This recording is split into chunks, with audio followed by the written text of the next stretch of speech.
श्री गणेशाय नमः। श्री जानकी वल्लभो विजयते। मैं नवीन। बच्चों, आपका स्वागत है। आज हम अर्था अलंकार में अतिशयोक्ति अलंकार तथा मानवीकरण अलंकार पर चर्चा करेंगे। जैसा कि पिछले वीडियो में आपने देखा होगा या आप देख सकते हैं, अलंकार क्या है, शब्द अलंकार के भेद, उपमा अलंकार के जो 4 अंग हैं उसका वीडियो और अर्था अलंकार के जो प्रमुख अलंकार हैं उन सब का वीडियो पीछे बनाया जा चुका है। ये अर्था अलंकार के 2 मुख्य और अलंकार हैं, इस पर चर्चा आज हम करेंगे। क्योंकि अर्था अलंकार का जो मुख्य अलंकार उपमा रूपक उत्प्रेक्षा, उसकी चर्चा हो चुकी है, वीडियो बन चुका है, आप देख सकते हैं। ये 2 अलंकार और अर्था अलंकार में प्रमुख हैं। जैसा कि आप देख रहे हैं, यहाँ पर लिखा है अतिशयोक्ति अलंकार। अर्था अलंकार के अंतर्गत ये आता है अतिशयोक्ति। देखिए, स्पष्ट लिखा है, जहाँ किसी वस्तु, पदार्थ अथवा कथन का, ध्यान से देखिएगा, जहाँ किसी वस्तु, पदार्थ अथवा कथन का वर्णन लोक सीमा से बढ़कर प्रस्तुत किया जाए। अब यहाँ पर लोक सीमा से बढ़कर प्रस्तुत करने का क्या अर्थ है? अगर हम सीधी भाषा में कहें तो किसी भी वस्तु, व्यक्ति के बारे में बहुत ही बढ़ा चढ़ा कर अगर बातें की जाए, बहुत ही उनके विषय में बहुत ही अरे ये तो बहुत बढ़ा चढ़ा कर अगर बात की जाए तो वहाँ पर अतिशयोक्ति अलंकार होता है। उसी को शुद्ध भाषा में लिखा है कि जहाँ किसी वस्तु, पदार्थ अथवा कथन का वर्णन लोक सीमा से बढ़कर प्रस्तुत किया जाए, वो अतिशयोक्ति अलंकार है। वो भी उदाहरण के माध्यम से आप समझ सकेंगे। कहने का बस अर्थ इसमें यही है कि जहाँ किसी भी चीज का बढ़ा चढ़ा कर, मतलब वैसे उसमें गुण नहीं है, लेकिन फिर भी अगर बढ़ा चढ़ा कर वर्णन किया जाता है तो वहाँ पर अतिशयोक्ति अलंकार होता है। जैसे अगर एक एग्जाम्पल मैं लूँ इधर से,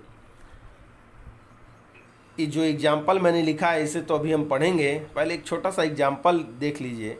देख लो साकेत नगरी है यही, स्वर्ग से मिलने गगन को जा रही। अब देखिए, कोई साकेत नगरी है, वो बहुत ही ऊंची, उसकी इमारतें जो हैं बहुत ऊंची हैं, तो उसके विषय में देखकर क्या कहा जा रहा है कि देख लो साकेत नगरी है यही, स्वर्ग से मिलने गगन को जा रही।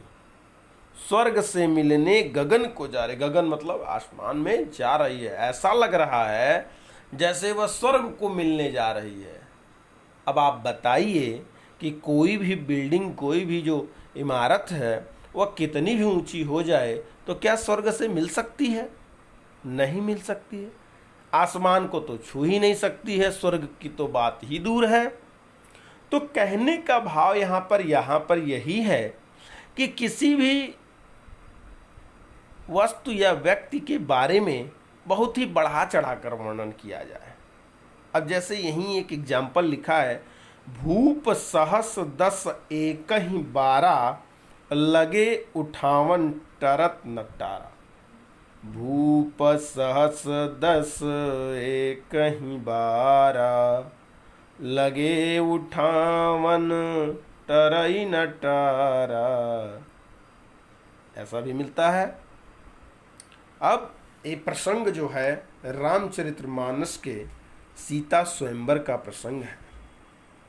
आपको पता होगा कि जब सीता जी का स्वयंवर हो रहा था, वहाँ राम जी, लक्ष्मण जी और विश्वामित्र जी भी उपस्थित थे।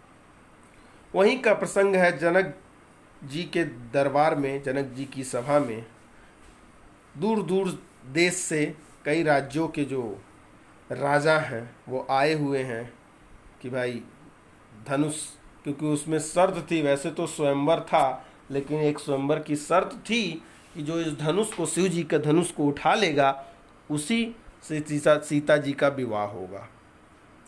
परंतु अब वहाँ पर धनुष उठाए किसी से हिल नहीं रहा है। कोई जा रहे हैं, अपना दम लगा रहे हैं, चले आ रहे हैं, किसी से धनुष हिला तक नहीं। वहीं पर उसकी बड़ाई में लिखा तुलसीदास जी ने कि भूप सहस, भूप का अर्थ राजा, सहस्त्र माने हजार, 10,000 एक ही बारा, कि 10,000 राजा भी एक बार में उस धनुष को उठाने की कोशिश कर रहे हैं, लेकिन लगे उठावन टरई टरत न टारा, लेकिन उसके बाद भी वो टस का मस नहीं हो रहा है, अर्थात हिल भी नहीं रहा है, हिला तक नहीं सके राजा। तो अब 10,000 राजा उसको पकड़ेंगे धनुष को, किधर से कैसे? तो कहने का अर्थ यहां पर बढ़ा चढ़ा के वर्णन जब किया गया है तो यहां पर अतिशयोक्ति अलंकार हो गई। अब जैसे एक छोटा सा एग्जाम्पल और ले लें, राणा की पुतली फिरी नहीं तब तक चेतक मुड़ जाता था।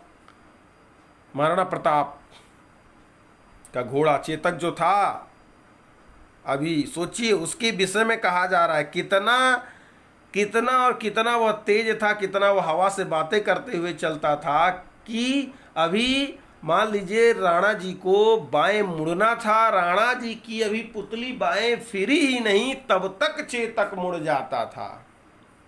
क्या उसके विषय में वर्णन किया गया? आखिर घोड़ा है, उसे आप लगाम को कसेंगे, इधर उधर करेंगे तभी तो वो किसी तरफ जाएगा, लेकिन उसके विषय में इतना तेज वह घोड़ा था कि राणा की अभी पुतली, आंखों की जो पुतली होती है, अभी उस पुतली से थोड़ा सा वो इधर देखें कि इधर मुड़ना है, अभी उन्होंने बाएं देखा कि इधर मुड़ना है, तब तक घोड़ा मुड़ पड़ा। तो यहां पर अतिशयोक्ति अलंकार है। पड़ी अचानक नदी अपार, घोड़ा कैसे उतरे पार, राणा ने सोचा इस पार, तब तक चेतक था उस पार। अभी सोचा राणा ने कि भाई नदी इतनी भारी भरकम नदी आगे कैसे इस घोड़ा पार करेगा, अभी सोच रहे थे तब तक घोड़ा ने पार कर लिया। अर्थात यहाँ घोड़े के विषय में बहुत ही बढ़ा चढ़ा कर वर्णन किया गया। ठीक है, वो बहुत ही शक्तिशाली, बहुत ही तेज धावक था, फिर भी ये जो यहाँ लिखा लोक सीमा से परे, इसीलिए देखिए एक शब्द आया लोक सीमा से परे। अब जैसे मैंने पहले ही कहा कि यह जो साकेत नगरी है वो स्वर्ग से मिलने जा रही, तो कोई ऐसी नगरी तो नहीं होगी कि जो स्वर्ग से मिलने जा रही, तो ये लोक से परे है ना भाई, उसके विषय में हम कह सकते हैं, लेकिन ये लोक से तो परे है ना। कोई धरती पे जो कोई अगर इमारत खड़ी है तो वो स्वर्ग से मिल लेगी, ऐसा तो हो नहीं सकता है।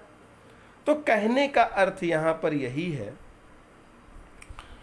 कि यहाँ पर किसी भी वस्तु व्यक्ति के बारे में बहुत ही बढ़ा चढ़ाकर वर्णन किया जाता है। जैसे एक और एग्जाम्पल है, कढ़त सार ही म्यान ते असिरपुतन ते प्राण, अर्थात कढ़त सार ही म्यान ते, मतलब उस राजा के विषय में कहा जा रहा है कि मतलब अभी म्यान से तलवार निकाला ही नहीं कि शत्रु के प्राण पखेरु उड़ गए, वह प्राणहीन होकर गिर गए। अब अर्थात ऐसा तो नहीं है कि अभी राजा ने तलवार निकाला ही नहीं तब तक सारे शत्रु ढेर हो गए। तो कहने का मतलब वो राजा बहुत प्रतापी था, उसको देख के सब डर जाते थे, इस कारण से उसके विषय में बढ़ा चढ़ा कर वर्णन किया गया कि कढ़त सार ही म्यानते असिरपुतनते प्राण, कि जैसे ही उसने तलवार निकाली शत्रु जो है अपने शत्रु के जो शरीर से प्राण निकल गए। तो इस प्रकार अतिशयोक्ति अलंकार आप समझ गए होंगे कि जब किसी वस्तु या पदार्थ व्यक्ति का वर्णन बढ़ा चढ़ा कर किया जाता है। हनुमान की पूंछ में लगन पाई आग, अलंका सगरी जल गई गए निशाचर भाग। हनुमान की पूंछ में लगन पाई आग, लंका सगरी जल गई गए निशाचर भाग। अब देखिए क्या वर्णन है, हनुमान जी के पूंछ का वर्णन कितना बेहतरीन किया जा रहा है। कहते हैं कभी कि हनुमान के पूंछ में आग लगी ही नहीं और लंकाशाली जल गई और जो निशाचर थे भाग गए। तो कहने का अर्थ ये है कि पूंछ में आग लगी और इतनी जल्दी सब हो गया, इतनी जल्दी लंका जल गई, निशाचर भागने लगे कि उन्होंने बढ़ा चढ़ा कर वर्णन उस पूंछ का किया कि हनुमान की पूंछ, मतलब अभी आग लगी ही नहीं थी कि सब ऐसा हो गया। हनुमान की पूंछ में लगन न पाई आग और लंका सगरी जल गई, गए निशाचर भाग। तो मैं समझता हूँ अतिशयोक्ति अलंकार आप समझ गए होंगे। अब इसका जो अर्थ अलंकार का एक मुख्य अलंकार है ये मानवीकरण अलंकार। मानवीकरण अलंकार जब प्राकृतिक वस्तुओं जैसे पेड़ पौधे, बादल, झरना, नदी, इन सब का आदि में मानवीय भावनाओं का वर्णन हो, अर्थात या कह सकते हैं कि निर्जीव में सजीव का, वैसे तो सजीव सब पेड़ पौधे भी वृद्धि करते हैं, सजीव ही माना जाएगा, परंतु मनुष्यों के तरह से उनका वर्णन किया जाए। जब प्राकृतिक वस्तुओं जैसे पेड़ पौधे, बादल, झरना आदि में मानवीय भावनाओं का वर्णन हो, जब मानवीय भावनाओं का वर्णन होगा तो वहां पर मानवीकरण अलंकार होगा। अब जैसे एक एग्जाम्पल देखिए, यहां लिखा है फूल हंसे कलियां मुस्काई। अब आप फूल जो है वह प्राकृतिक वस्तु है, प्राकृतिक चीज है फूल, लेकिन कह रहे हैं फूल हंसे कलियां मुस्काई। अब फूल कैसे हंसता है भाई? हंसने का गुण तो मनुष्य का है ना। तो मानवीय भावनाओं का उस पर आरोप किया जा रहा है, मानवीय भावनाओं की तरह उसका वर्णन किया जा रहा है कि मनुष्य जैसे हंसता है, रोता है, गाता है, नाचता है, उस प्रकार फूल को भी कहा जा रहा है कि फूल हंसे कलियां मुस्काई, अर्थात फूल हंस रहे हैं, कलियां मुस्का रही हैं। अच्छा, फूल हंस रहे हैं और कलियां मुस्का रही हैं। अच्छा, इसका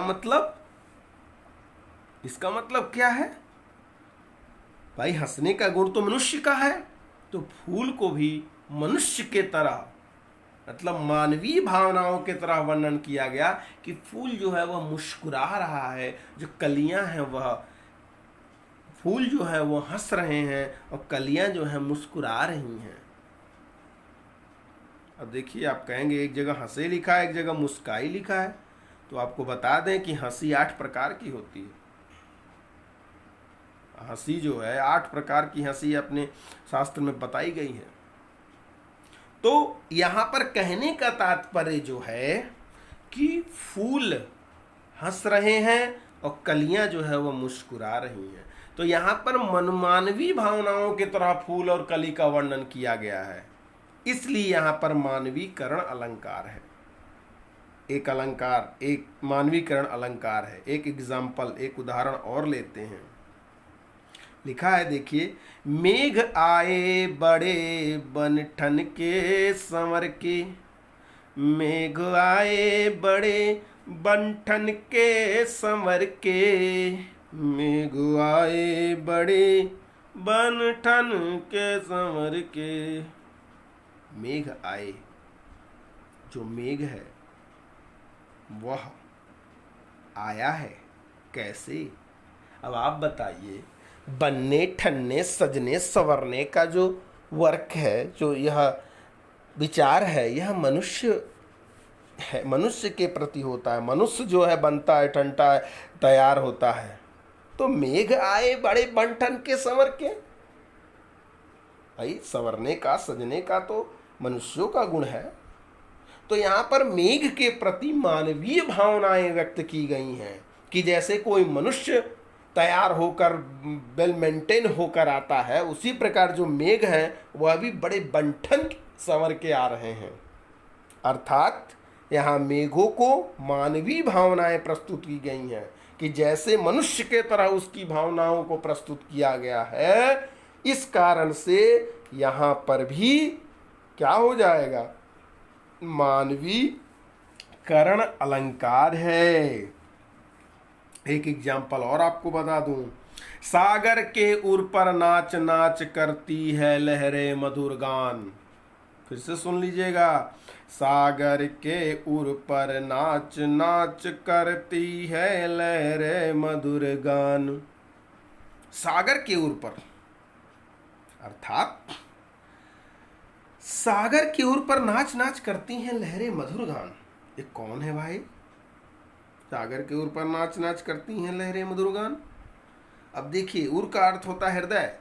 अब नाचना और गाना ये दोनों गुण किसके हैं? मनुष्य के हो सकते हैं, लेकिन सागर को क्या बताया कि सागर के हृदय पर जो लहरें हैं वह उठ रही हैं। आपने देखा होगा सागर में लहरें उठती हैं, लेकिन उसको मानवीय भावनाओं की तरह से प्रस्तुत किया गया कि सागर के हृदय पर, माने सागर के ऊपर जो लहरें हैं वो नाच रही हैं, वो डांस कर रही हैं, वो गा रही हैं। तो यहां पर मानवीय भावनाओं को प्रस्तुत किया गया। तो हम कह सकते हैं जब प्राकृतिक वस्तु जैसे पेड़ पौधे, बादल, झरना आदि में मानवीय भावनाओं का वर्णन हो तो वहां पर क्या होता है? मानवीकरण अलंकार होता है। तो अतिशयोक्ति अलंकार और मानवीकरण अलंकार, ये दो अलंकारों की चर्चा की गई और मैं समझता हूँ कि आप समझ भी गए होंगे। इससे पहले जो शब्द अलंकार, अलंकार क्या है, इन सब का वीडियो चैनल पे डाला जा चुका है। तो अगर आप नहीं देखे हों तो उसे भी आप देख करके पढ़ सकते हैं। तो इस वीडियो में इतना ही, फिर मिलेंगे। राम, धन्यवाद।